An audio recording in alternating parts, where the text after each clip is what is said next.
Jangan Pak, jangan dilebihi upah kerja saya. Saya itu janjinya awal 100 ya 100. Bapak kasih cepet limpul, saya nggak mau lah kayak gitu. Itu loh, nanti yang balas Allah Subhanahu wa ta'ala. Udah ini saya lebihkan ya, cepet limpul ya, cemana? Janganlah. Kita kan janji awal berapa? Cepet.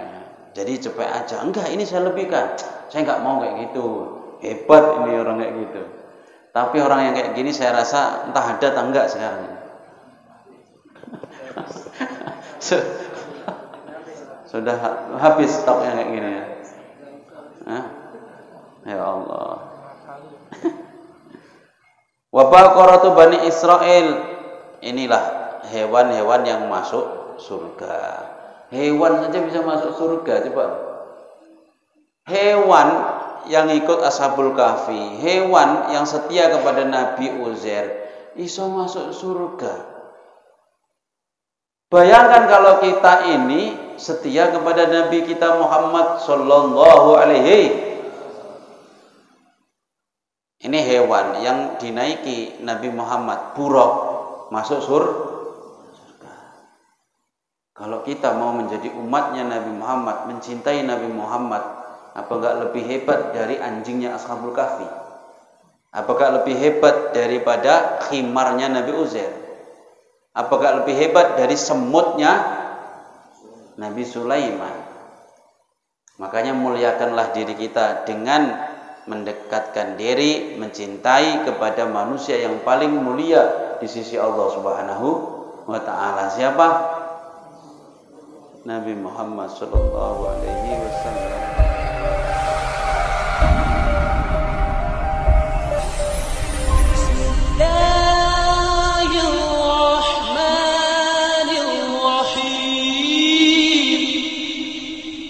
Assalamualaikum warahmatullahi wabarakatuh.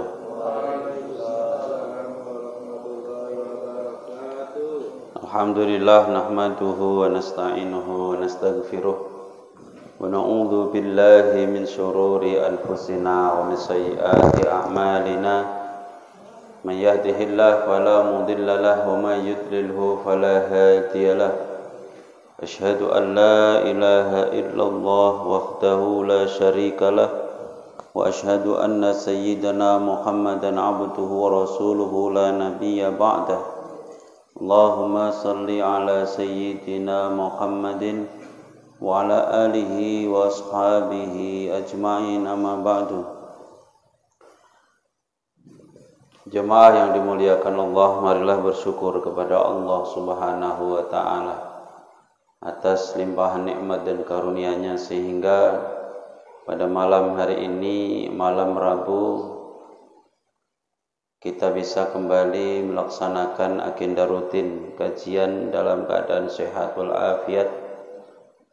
Salawat beriring salam semoga selalu tercurah kepada Nabi Muhammad sallallahu alaihi wasallam yang selalu kita harapkan syafaatnya di hari kiamat.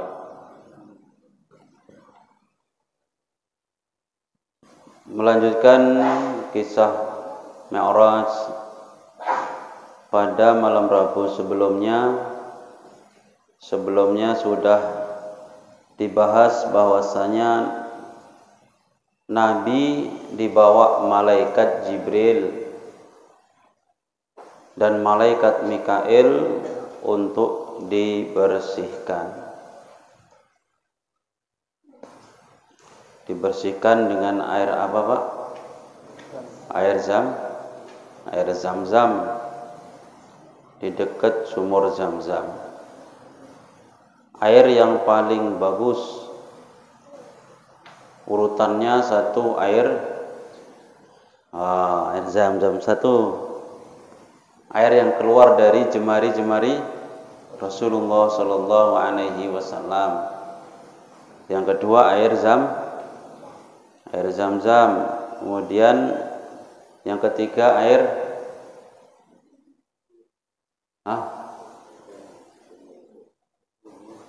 sumur apa?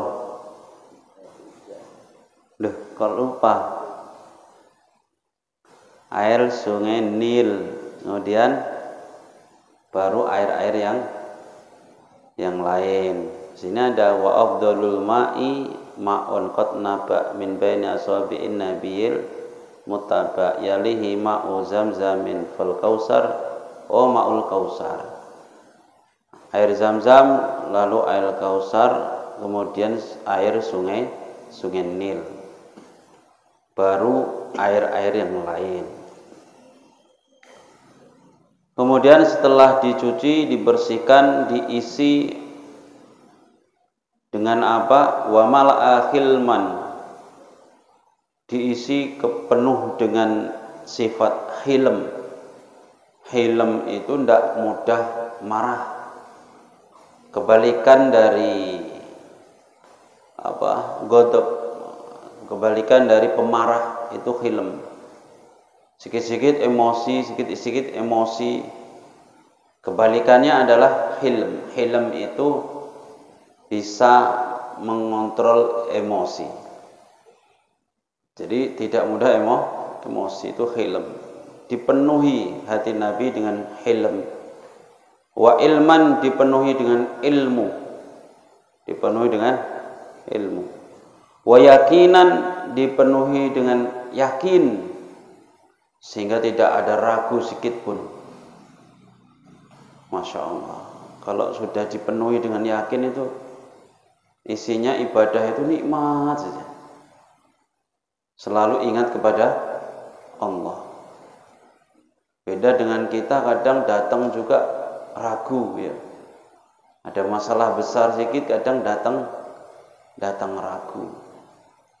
Jumpa dengan informasi yang agak menyimpang sudah goyah. Kalau Nabi diisi dengan yakinan, wa islaman summa atbaqah, lalu ditutup kembali setelah diisi dengan hilmun, ilmun dan yakin, diisi dengan Islam, kemudian ditutup kembali. Summa khatama baina katifai bi khatimin nubuwah, distempel kenabian. Kemarin stempel kenabiannya beda dengan stempel nabi yang lain. Kalau nabi-nabi yang lain itu tanda kenabiannya itu berada di telapak tangan yang kanan. Kalau Nabi Muhammad baina katifaihi, di tengah-tengah pundaknya. Nah, itu bedanya Nabi dengan yang lain. Dari mana? Yaitu dari informasi ini dari Wahab bin Munabbih, akbaru tabi'in, termasuk ulama di kalangan tabi'in. Qala lam yab'as Allahu nabiyyan illa wa syamatun nubuwah fi yadihi al-yumna. Tidaklah Allah utus para nabi kecuali ada tanda stempel kenabian di telapak tangan kanannya.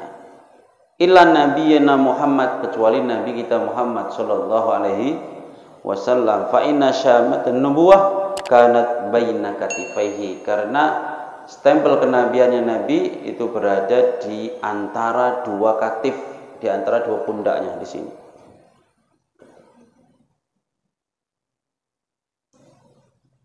Suma utiya bil buraq, setelah kemudian distempel kenabian, kemudian didatangkanlah buraq. Siapa? Buraq. Buraq itu apa? Buraq itu sifatnya dabatun abyad, yaitu hewan yang kakinya 4, yang putih, yang panjang, fokol himar, di atas keledai, wadunal bugli, di bawah bigol. Bigol ini campuran antara kuda dan himar. Nah, karena khususnya buraq, dia nggak sama dengan hewan-hewan yang lain. Kemudian di bahu, di paha, kaki depannya ada sayapnya.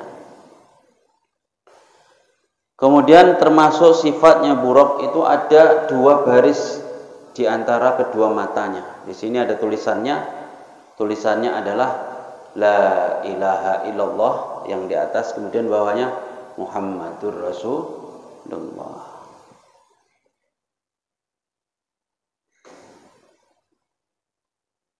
Wa yu'khadhu min kauni musarrajan muljaman annahu min dawatil arba'. Terus salah satu sifatnya itu dia dikenai kendali. Kendali itu bahasanya apa ya? Kuda kan ada untuk mengendalikan. Pelana yang dinaiki ada juga. Terus ini kendalinya juga ada juga. Tali kekang ada, kemudian pelananya juga ada.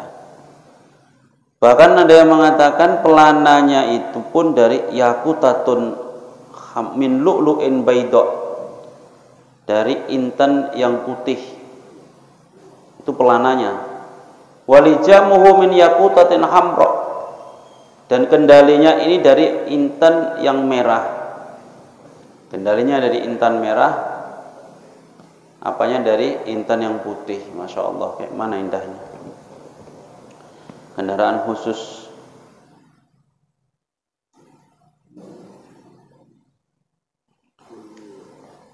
Ini belum pernah nampak sebelumnya.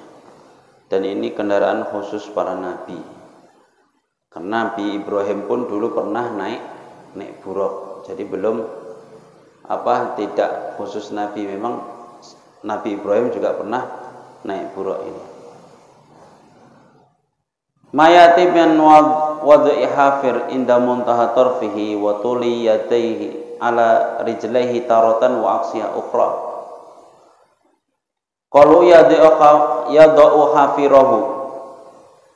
Hafir, kenapa tangan depannya itu dinamakan hafir?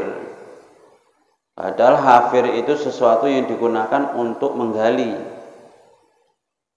Ya, kakinya kuda yang depan, kakinya buruk itu namanya hafir. Dia meletakkan hafirohi, meletakkan kaki depannya. Ya, kenapa bahasanya pakai hafir? Padahal hafir itu untuk sesuatu untuk menggali. Karena kuda itu kalau menggali dia pakai kaki yang depan, sehingga disebut hafir. Yad'u hafira inda mutahattar fihi muttaribal idnan. Sifatnya buruk itu gesit, goyang terus, kepalanya goyang terus, telinganya digoyang-goyang terus. Ini sebagai tanda bahwa kuda itu memang energik, goyangkan kepala terus. Tengok kuda-kuda itu gak iso diem dia, kupingnya gerak-gerak wae. Nah ini lebih cepat meneh sing buruk ini. Idza ata ala jabalin irtafa'at rijlahu, ketika naik ke atas gunung maka naiklah rijlahu, dua kakinya. Kaki yang belakang menjadi memanjang, naik. Kalau mau naik gunung maka kaki yang belakang itu menjadi memanjang. Kalau mau naik gunung, kaki belakang jadi memanjang. Wa idza habata irtafa'at yadahu, kalau mau turun maka yang memanjang kaki yang depan. Lau janahani, mempunyai dua sayap, fi fakhidaihi, di dua depan pahanya ada dua sayap. Fastas'aba alaihi fawada'a Jibril yadahu ala ma'rifatihi sumaqala ala tastahiyya Buraq, hei Buraq, apakah kamu tidak malu wahai Buraq? Malu sikitlah, janganlah ini yang kamu naikkan di atasmu ini. Fa wallahi, demi Allah, ma raqibaka khalqun akram 'ala Allahi minhu, tidak ada makhluk yang kamu naiki ini, demi Allah tidak ada yang makhluk paling dimuliakan Allah kecuali dia. Tidak ada makhluk yang melebihi kemuliaannya daripada orang yang kamu naikkan di atasmu ini. Jadi kamu janganlah jaga kesopananmu. Sampai Buraq itu keringetan, dibilangi kayak gitu malaikat Jibril, sampai keringetan. Saking malunya kepada Nabi Muhammad sallallahu alaihi wasallam. Fastahya, kemudian malu, hatta irfadha irqan, sampai drodosan, bahasa Jawanya nih drodosan keringete, saking malunya karena dibilangi kamu jangan kayak gitu, ini yang kamu naikkan ini makhluk yang paling dimuliakan Allah. Isin buruk itu. Wa qarra hatta raqibaha, tenang sampai dia dinaiki oleh Rasulullah sallallahu alaihi wasallam. Sebelum dinaiki saking senengnya buruk itu masak dia, sebentar lagi aku mau dinaiki Muhammad, saking senengnya begitu. Ya. Langsung dibilangi sama malaikat Jibril, buruk, isin sikit nopo. Ini yang mau dinaiki kamu ini makhluk yang paling dimuliakan Allah. Marokiba gimana tadi? Marokiba ki khalqun akram Allahu minhu. Tidaklah yang menaikimu makhluk, tidak ada makhluk yang paling dimuliakan Allah. Ya. Selain apa? Melebihi orang yang mau naik di atasmu ini. Jadi kamu jangan mentalan begini, yang sopan. Baru malu isin kali. Wa kanat al-anbiya'u tarkabuha. Para nabi pun menaiki buruk qablahu sebelum Nabi Muhammad sallallahu alaihi wasallam. Wa qala Sa'ad bin Musayyib wa ghairuhu, ada yang bilang Sa'ad bin Musayyib ini menantunya Abu Hurairah.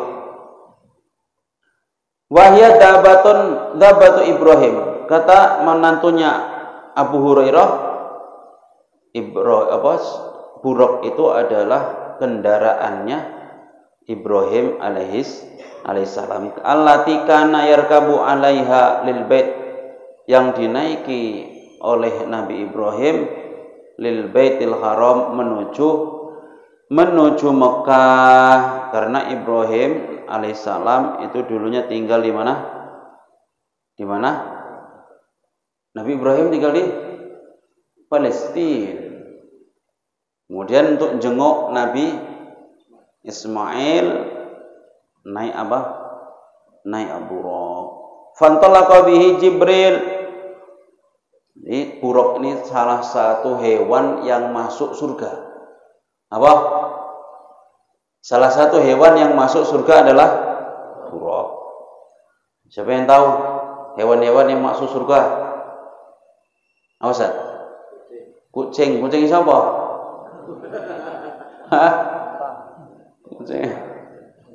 Ontanya Nabi Soleh, anjing Ashabul Kahfi, semutnya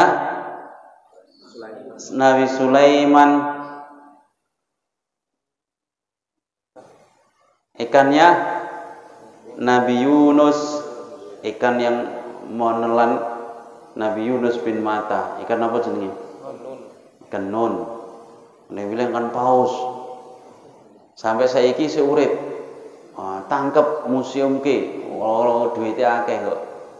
Gawe akuariumnya. Sak piro entek kocone akuarium. Kewedine ngono. Ya. Ada 10 hewan yang masuk surga. Qalu ad-dawab allati tadkhulu al-jannah min dawabid dunya asyaratun. Siji al-buraq. Wa naqatu soleh, ontanya Nabi Soleh yang keluar dari batu. Ya, onta yang ini hewan tapi tidak dilahirkan. Ontanya Nabi Soleh. Metune saka watu. Wae Nabi Soleh, nek ancen kowe nabi, kalau memang kamu benar-benar nabi, coba kamu bisa enggak mengeluarkan onta dari batu ini? Kata kaumnya. Jadi orang-orang yang ingkar itu dia tandanya ngasih syarat yang sulit. Orang kalau tidak setuju itu biasanya mempersulit syaratnya. Ini kaumnya ini nggak percaya kalau Soleh itu nabi. Kalau memang kamu nabi, kamu keluarkan onta dari batu, bisa nggak? Karena Nabi Soleh memang nabi, ya minta sama Allah betul dikeluarkan onta dari batu. Itulah onta yang masuk surga salah sijine. Kayak Nabi diminta sama orang kafir, kalau memang kamu Nabi, belah rembulan bisa nggak? Rembulan disuruh belah manusia biasa. Coba. Ini kalau kita yang dimintai kayak gitu kan sudah, nek memang kamu ini orang hebat, cok, kamu bisa nggak belah rembulan? Ya ora iso ya. Ini orang-orang kafir ini memang istilahnya memang mentiko, istilahnya memang nyari gara-gara. Ya. Itu tandanya orang yang nggak setuju itu begitu, mempersulit keadaan. Akhirnya tetap bisa mengeluarkan unta dari batu. Nabi Muhammad juga bisa membelah rembulan biiznillah, tapi yang membelah malaikat Jibril. Sampai saiki bekasnya itu masih ada. Bekas retakan dibelah Jibril, malaikat Jibril itu rembulan itu masih ada bekasnya. Ini kan. Astronot itu ini kayaknya ini ada bekas retak sepanjang rembulan keliling. Nah, itu bukti bahwa memang rembulan pernah dibelah oleh malaikat Jibril. Kemudian apa lagi? Wahimarul Uzair, keledainya Uzair, Nabi Uzair. Uzair ini nabi siapa? Di 25 nabi nggak ada Nabi Uzair. Ya. Adamun, Idrisun, Nuhun, Hudun, Soleh wa Ibrahim, Lutun wa Ismailun, Ishaqu, Yaqubu, Yusufu wa Ayubu, Su'aibu, Haruna wa Musa, Ilyasa, Dzulkifli, Dawud, Sulaiman. Terus Ilyasu, Yunusu, Zakaria, Yahya, Isa wa Toha, Khotimun tak goya. 25 nabi nggak ada nama Uzair. Tapi kenapa disebut nabi, rasul?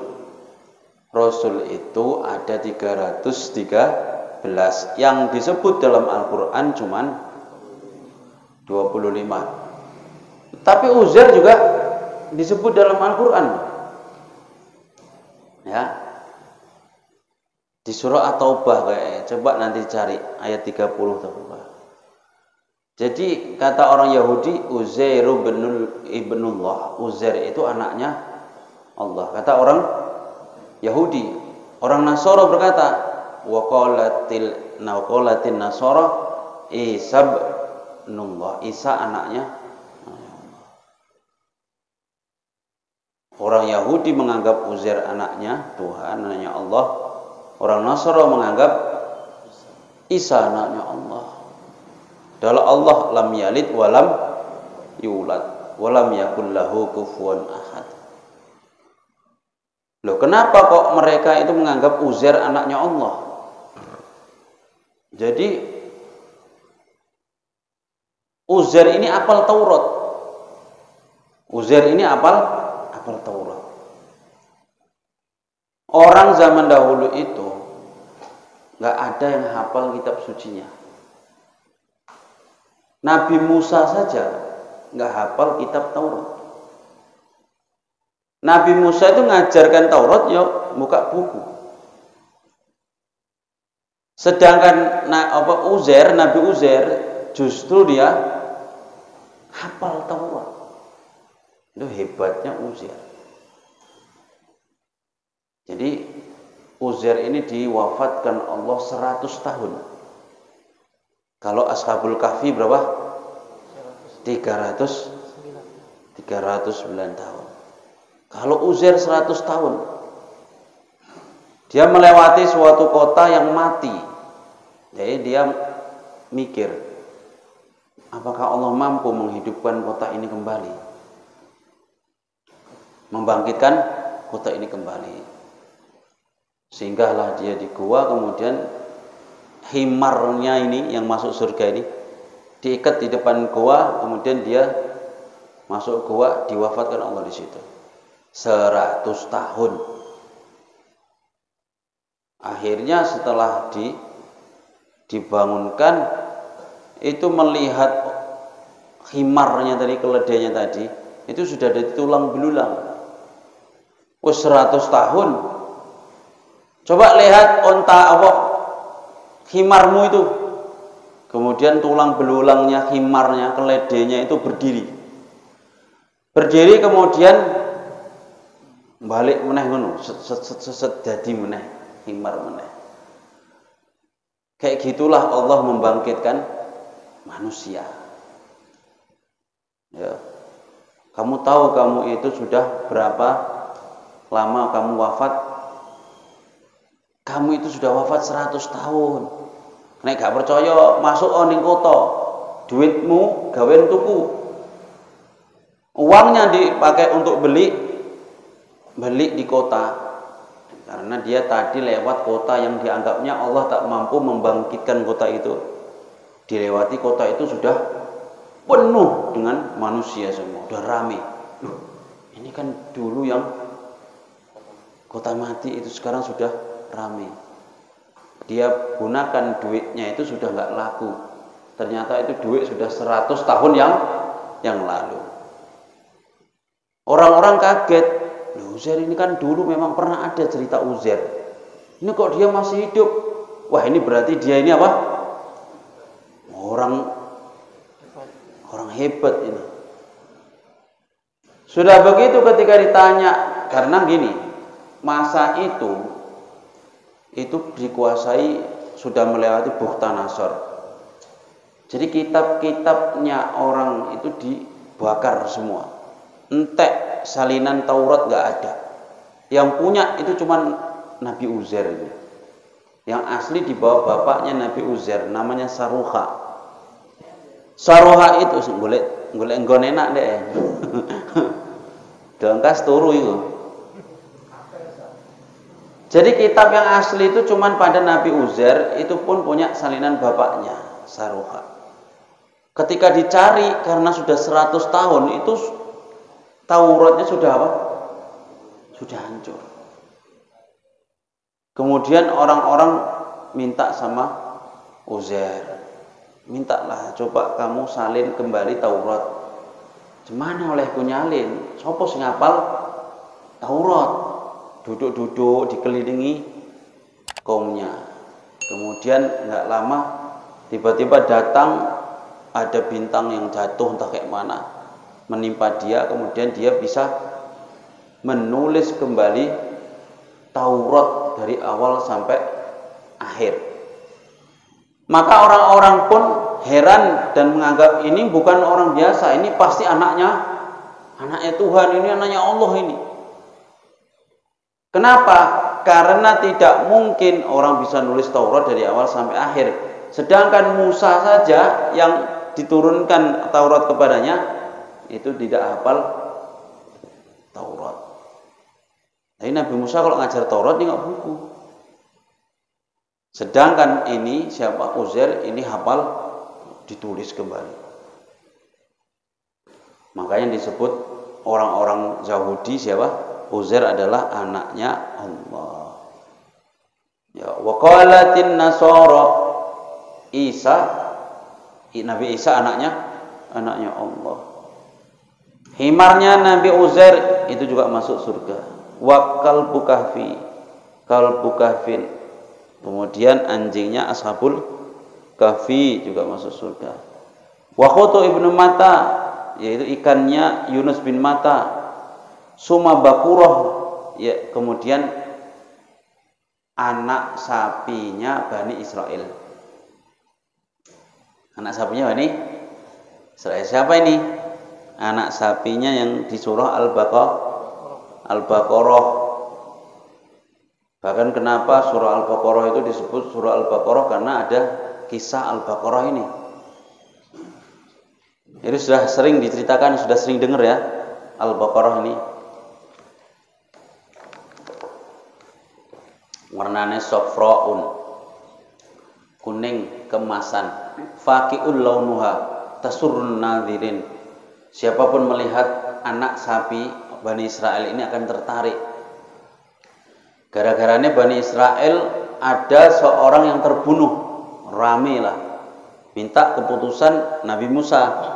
Wahai Musa, ini ada yang terbunuh, tapi tidak tahu siapa pembunuhnya. Mintalah kepada Allah supaya kasih tahu tata caranya menemukan pembunuhnya. Ya udah, carilah Baqarah, carilah sapi. Tapi orang Bani Israil malah bilang atattahiduna huzwa, kau ngajak guyon apa piye? Musa, janganlah bercanda. Atattahiduna huzwa, engkau menyuruh kami nyari sapi, padahal kami minta supaya mencarikan pembunuh orang yang mati ini. Ya kayak gitu kata Allah, cemana? Ya udah, kalau memang sapinya cemana? Ini Bani Israil kakek takon. Kebanyakan tanya. Coba kalau suruh nyari sapi, cari gitu saja. Kan selesai urusan. Makanya ada kaidah dalam Al-Qur'an, la tas'alu an asya'a in tubdalakum tasukum. Jangan kalian bertanya atas sesuatu, jika dijelaskan justru sesuatu itu akan mempersulit diri kalian. Ini Bani Israil masalah takon, kalau memang disuruh nyari lembu, nyari sapi, coba sapinya yang kayak mana? Sapi ini sing enggak dipakai kerja. Terus sapi ini yang tidak sama kayak sapi-sapi lain, warnanya kuning keemasan. Apa ono sapi kayak ngono? Salah sendiri, tanya terus. Itu sapi cuman satu ada di dunia. Sapi itu dimiliki oleh seorang pemuda yang soleh, pemuda yang taat kepada ibunya. Jadi pemuda ini tinggal di hutan. Setelah umur dewasanya dibilang sama mamanya, nakku, dulu wasiat bapakmu, kamu itu punya harta. Hartanya dilepaskan di hutan. Apa mak hartanya? Yaitu anak sapi. Kamu cari di hutan. Disuruh nyari, hartanya dilepaskan di hutan. Dicari, temu. Itulah sapi yang nanti dicari oleh Bani Israel. Dicari-cari, ketemu. Akhirnya itu nanti kamu bisa jual untuk apa? Biaya hidupmu. Mau dijual. Ini dijual berapa, mak? Kalau sekarang bikinlah, udahlah 10 juta saja. Mau dijual 10 juta? Kalau sekarang begitulah. Kalau dulu entah berapa dinar. Kalau sekarang harganya saya ganti 10 juta gitu. Sampai tengah jalan dijumpai malaikat. Ini saya tawar. Udahlah, nggak usah 10 juta, 15 juta aja gimana? Itulah kira-kira. Nggak boleh, kalau kata mama ini 10 juta. Kalau nggak 10 juta nggak boleh dijual. Ntar ya aku tanya mama dulu, mulai deh. Mak, ada yang nawar 15 juta. Tadi mama suruh bilang 10 juta. Ini anak yang baik kayak gitu. Ya. Disuruh jual mamanya 10 juta, ditawar 15 juta nggak dikasih. Kata mamanya, tanya mama dulu. Nah awak dewe yo untung 5 juta selempet ke ning saku kan. Kalau anak ini enggak, ditawar 15 juta malah enggak dikasih. Jangan, kata mama 10 juta. Nah, kira-kira ngono. Nanti ya aku tanya mama dulu, balik mulai. Ya udah nak, 15 juta pun jadilah katanya. Yo jadi 15 juta. Balik meneh, dijumpai malaikat meneh. Wis piye? Dikasih mamamu. Iya dikasih 15 juta. Gimana kalau ini saya beli 20 juta? 20 juta. Jangan, kata mama tadi 15 juta aja. Bocah iki goblok toh, pinter kan? Tapi ini justru anak yang sangat jujur. Begitu. Saya enggak. Saya pernah nyoba, ada kakek-kakek jual kacang. Kakek-kakek jual kacang. Karena sudah nampak malam nonton sepeda, kasihan lah. Bukan saya yang beli, istri saya. Mas berhenti mas. Nah, ngapain? Itu saya mau kacang. Karena kasihan itu dibeli lah. Berapa kayak kacangnya? Bisa 5.000 bisa. Bisa. Dikasih duitnya itu 10.000. Sama kakek itu langsung diselempit gini. Kenapa dek?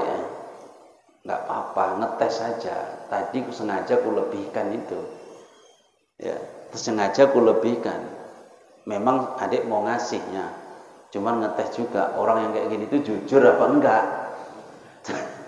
Ternyata enggak juga. Ya, dikasih udah dibuka gini, dikira kami nggak tahu. Kenapa? Tadi ku lebihkan. Rupanya ya sebenarnya mau ku kasih juga katanya. Ternyata orang kayak gitu pun mau juga korupsi ya mas. Ya Allah ya Karim. Pantesan nggak kaya-kaya, Gus cangkemmu gitu. Hati-hati ya. Kalau mau ngasih aja, kenapa? Nggak usah kayak gitu-gitu. Ya iseng-iseng aja, mau ngetes aja. Jadi anak ini ditawar lebih tinggi gak mau. Akhirnya apa? Dibilang sama malaikat, sapimu ini jangan kamu jual. Karena akan ada yang nyari sapimu ini, jangan kau jual. Aku adalah malaikat. Saya diutus Allah untuk menguji kamu. Ternyata kamu anak yang jujur. Ya, dibilang, Bu, ini sapinya jangan dijual ya. Ingat, ini sapi nanti ada yang nyari. Orang yang disuruh Nabi Musa untuk nyari sapi ini. Jualah dengan seberat emas. Ya. Kulit ini dikuliti, sapinya ini dikuliti, kulitnya diisi emas, itulah harga sapi ini. Sapiro bote, sapi itu dikuliti, kemudian kulitnya dipenuhi dengan emas. Sapiro bote aja. Emas batangan, emas London. Saiki sak gram 900.000. Hah? 1 juta. Seumpama sak kulit sapi emas itu apa? Kulit sapi itu isinya 1 ton. Wong sakmene wae 30 kilo, abote 20 kilo, abot. Sekilo aja udah berapa duitnya?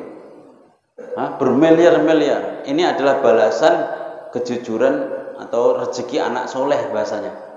Rezeki anak soleh baru kayak gini. Ya, makanya besok kalau misalkan ada yang kayak gini ditiru. Kalau dikasih duit, jangan Pak, jangan dilebihi upah kerja saya. Saya itu janjinya awal 100 ya 100. Bapak kasih cepet limpul, saya nggak mau lah kayak gitu. Itu loh, nanti yang balas Allah Subhanahu wa Ta'ala. Udah ini saya lebihkan ya, cepet limpul ya, cemana? Janganlah. Kita kan janji awal berapa? Cepet. Jadi cepet aja. Enggak, ini saya lebihkan. Saya nggak mau kayak gitu. Hebat ini orang kayak gitu. Tapi orang yang kayak gini saya rasa entah ada atau enggak sekarang. Sudah habis stoknya kayak gini ya. Ya Allah. Wa baqaratu Bani Israil. Inilah hewan-hewan yang masuk surga. Hewan saja bisa masuk surga, coba. Hewan yang ikut Ashabul Kahfi, hewan yang setia kepada Nabi Uzair, iso masuk surga. Bayangkan kalau kita ini setia kepada Nabi kita Muhammad sallallahu alaihi. Ini hewan yang dinaiki Nabi Muhammad, buruk, masuk surga. Kalau kita mau menjadi umatnya Nabi Muhammad, mencintai Nabi Muhammad, apa enggak lebih hebat dari anjingnya Ashabul Kahfi? Apakah lebih hebat daripada khimarnya Nabi Uzair? Apakah lebih hebat dari semutnya Nabi Sulaiman? Makanya muliakanlah diri kita dengan mendekatkan diri, mencintai kepada manusia yang paling mulia di sisi Allah Subhanahu wa Ta'ala. Siapa? Nabi Muhammad sallallahu alaihi wasallam.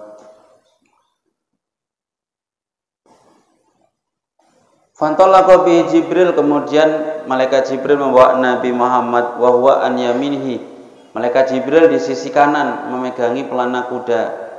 Pelana buruk, pelana kuda.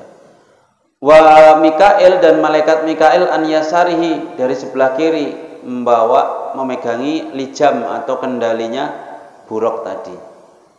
Wa inda Ibnu Sa'id wa kana al-akhdhu bi rikabihi Jibril wa bizimamil buraq Mikail fasaru hatta balagu ardon data. Ini kayaknya nanti aja, udah malam. Kita lanjutkan kisahnya di malam Rabu yang akan datang. Ini sudah mulai berangkat dan akan menjumpai kisah-kisah yang sangat banyak sekali. Demikian mungkin bisa disampaikan. Mohon maaf atas segala kekurangan. Terima kasih atas segala perhatian. Usikum wa nafsi bitaqwallah. Wassalamualaikum warahmatullahi wabarakatuh.